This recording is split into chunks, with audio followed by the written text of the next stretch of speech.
দেব, Israel গাজার যুদ্ধ থামিয়ে দেব, I want peace on earth. WHO-র মতো সংস্থাকে টাকা না দেওয়া, চ্যারিটেবল সমস্ত সংস্থাগুলোকে পুরো কি বলবো যে মানে মানে এড দেওয়া বন্ধ করে দেওয়া, যুদ্ধ নিয়ে এটাকে সত্যি কোনো প্রি প্ল্যান ছিল না। ট্রাম্প ভেবেছিলেন যে আমি ট্যারিফ বা ইকোনমিক্যালি যে দেশটাকে যে জায়গায় নিয়ে যাব সেই জায়গায় হয়তো ওনার পপুলারিটিটা খুব বাড়বে, এবং 7-8টা যুদ্ধ থামিয়েছেন বললেন। প্লাস এখন কিন্তু পুরো আধা বিশ্বে, মিডল ইস্টে যুদ্ধ কিন্তু লাগিয়ে দিলেন। ইরানের উপর হামলা আমেরিকার কি একটা তাড়াহুড়ো বা ভুল ডিসিশন?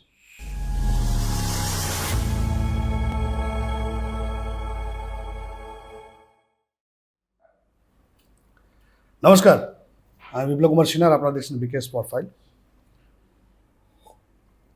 নমস্কার বন্ধু, এই যে এখন যুদ্ধটা চলছে, এই যুদ্ধটা কি সত্যি আমেরিকা কোনো ভুল করে ফেললো, বা তাড়াহুড়ো করে কোনো ভুল সিদ্ধান্ত নিয়ে ফেললো?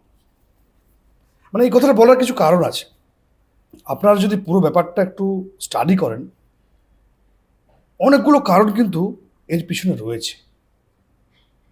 যেমন আমেরিকা ট্রাম্প সরকার আসার পরেই অনেকগুলো কিন্তু তাড়াহুড়ো করে ডিসিশন নিয়েছে। ধরুন, যখন উনি ক্যাম্পেনে বলতেন যে আমি যুদ্ধ থামিয়ে দেবো, একটা যুদ্ধ থামিয়ে দেবো, রাশিয়া ইউক্রেন যুদ্ধ থামিয়ে দেবো, ইসরায়েল গাজার যুদ্ধ থামিয়ে দেবো, I want peace on earth. আর ডিফারেন্ট একটা মোড ছিল, ওনার একটা ভিশন নিয়ে ডিফারেন্ট মোড ছিল। হয়তো সেই জন্য পুরো আমেরিকাবাসী তাকে ভোটে জিতিয়ে নিয়ে এসেছিলেন।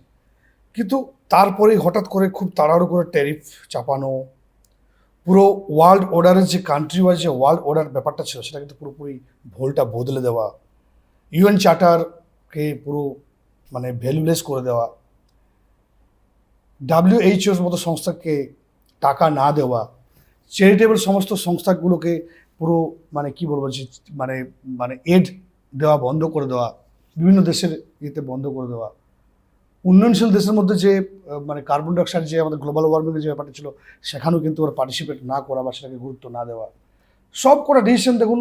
বিগত আমেরিকার যে ক্যারেক্টার বা আমেরিকার যে চরিত্র, তাতে হয়তো কোনো বদলায়নি, কিন্তু ট্রাম্প আসার পর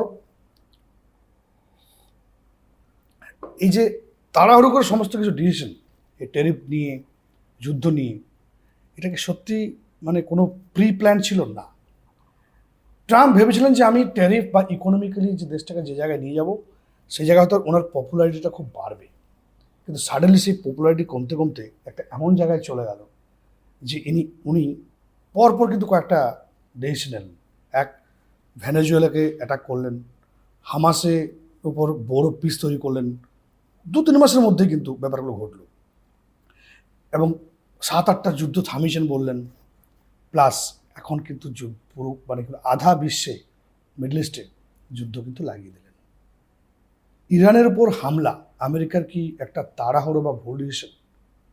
কারণ দেখো, যে কোনো দেশের সাথে যুদ্ধ করতে পারে, যে কোনো বিষয়ে যুদ্ধ লাগানোটা বা যুদ্ধ করাটা কিন্তু বড় বিষয় নয়, কিন্তু যুদ্ধের হালটা, যুদ্ধটা কোথায় গিয়ে থামতে হবে বা যুদ্ধটা কোথায় গিয়ে থামাতে হবে, সেটা কিন্তু একটা বড় বিষয়। ট্রাম্প কি ইন্ডিয়াকে দেখে এটা শেখার চেষ্টা করলেন না? আমাদের অপারেশন সিন্দুর হলো, পেহেলগাম যে অ্যাটাকটা হওয়ার পর ভারতবর্ষ মোদি অপারেশন সিন্দুর চালালেন পাকিস্তানের উপর, এবং কয়েকটি এয়ারবেস এবং টেরোরিজম যে স্পটগুলো ছিল সেগুলোকে ধ্বংস করলেন। তারপরে কিন্তু যুদ্ধ থামালেন। আমেরিকা কি এটা দেখে কিছু শিক্ষা নেওয়ার দরকার ছিল? যে যুদ্ধটা তো আমি ইরানের উপর করলাম, আমি বোম মারলাম, এমন সময় মারলাম যখন ইরান কিন্তু টক টেবিলে আসার চেষ্টা করেছিল এবং তারা কথা বলার জন্য রেডি ছিল। পরবর্তীকালে আমরা দেখেছি যখন সাদ্দাম হোসেনকে মারা হয়েছিল ইরাকে, ওনাকে বলা হয়েছিল যে উনি বায়ো ওয়েপন তৈরি করছেন, বায়ো ওয়েপন বানাচ্ছেন, যেটা পৃথিবীর ক্ষেত্রে এবং সারা পৃথিবীর জন্য কিন্তু সেটা ভয়ানক একটা পরিস্থিতি হতে পারে বা ভয়ানক বিপজ্জনক একটা অবস্থা তৈরি করতে পারে। তার জন্য সাদ্দাম হোসেন তুলে নিয়ে এসে ফাঁসি দিয়ে তাকে মেরে ফেলেন। পরবর্তীকালে কোথাও আমেরিকার ইনভেস্টিগেশন বা কোথাও কোনো জায়গাতেই পাওয়া যায়নি যে বায়ো ওয়েপন ইরাক তৈরি করছিল। কৈফত কে দেবে বা কেই বা চাইতে যাবে? ওটা আমেরিকা। আবার ভেনেজুয়েলার প্রেসিডেন্টকে বলেন যে উনি এত পরিমাণ ড্রাগে ব্যবসার সাথে যুক্ত, যেখানে ড্রাগ তৈরি হচ্ছে, সেই ড্রাগটা আমেরিকার মানুষকে, ইয়াং জেনারেশনকে নষ্ট করে দিচ্ছে। তাকে ঘুমের ঘরে তুলে নিয়ে চলে এসে অ্যারেস্ট করে রেখে দেন। যাই না তার অবস্থা সেই সাদ্দাম হোসেনের মতো হবে কিনা।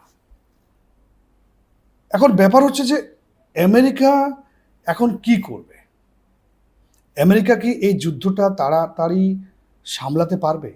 ইরানের উপর যে মুহুর্মুহু বোমা ফেলে তাদের মিসাইল, যে পরিমাণ মিসাইল, সব কটা মিসাইল যে মানে ছোড়ার জায়গা বা মিসাইল যে ছুটছে যেখান থেকে বিভিন্ন 15টা দেশের, আরব কান্ট্রি দেশের মধ্যে ইরান, এই স্পটটা কি এখনো পুরোপুরি স্টপ করা গেছে? আমেরিকার পরের স্টেপটা কি হবে? ইন্ডিয়া যেমন একটা জায়গায় গিয়ে কিন্তু যুদ্ধটা থামিয়েছিল, সিজ ফায়ার হয়েছিল, এবং সেটা কিন্তু দুই দেশের মধ্যে কথা বলাতে হয়েছিল। কেউ কেউ বলে আমেরিকা করেছে, কেউ কেউ বলে না এটা আমেরিকা করেনি। সেটা নিয়ে বিতর্ক আছে, থাকবে, রাজনৈতিক ব্যাপার।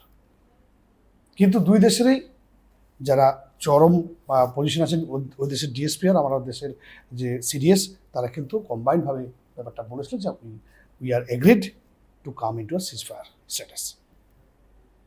আমেরিকা কি এখন ইরানের সাথে যে অবস্থা, কারণ যে আমেরিকাকে ভরসা করে আরব কান্ট্রির বাকি দেশগুলো মানে পুরোপুরি আমেরিকার উপর ভরসা করে আমেরিকাকে মানে অন্ধের মতো বিশ্বাস করে ছিলেন, তারা এখন কি ভাবছেন? তারা কি সত্যি নিরাপদ বা নিরাপত্তা অনুভব করছেন? সাইলেন্ট কর, সাইলেন্ট। তারা কি আদৌ নিরাপত্তা ফিল করছেন, নাকি আমেরিকাকে উপর ভরসা করে তারা বড্ড বেশি ভুল করে ফেলে? মুসলিম কান্ট্রির যে সংগঠন উম্মা, তারা কি সামনে এগিয়ে এসে এই সমস্ত দেশগুলো একত্রিত হয়ে টক টেবিলে আসতে পারবে? খামেনি যে পরবর্তী প্রেসিডেন্ট হচ্ছেন, তিনি কি আমেরিকার সাথে কথা চালিয়ে এটাকে শেষ করতে পারবেন? এই যুদ্ধটা কি কতদিন চলবে? এই যুদ্ধ কি টানা চলবে, নাকি এই যুদ্ধ যেটা শুরু হয়েছে এটা একটা সমসাময়িক কয়েকদিনের একটা লিমিটেড ওয়ার, নাকি এটা টানা চলবে? দেখতে থাকুন বিকেএস স্পট ফাইল। জয় হিন্দ।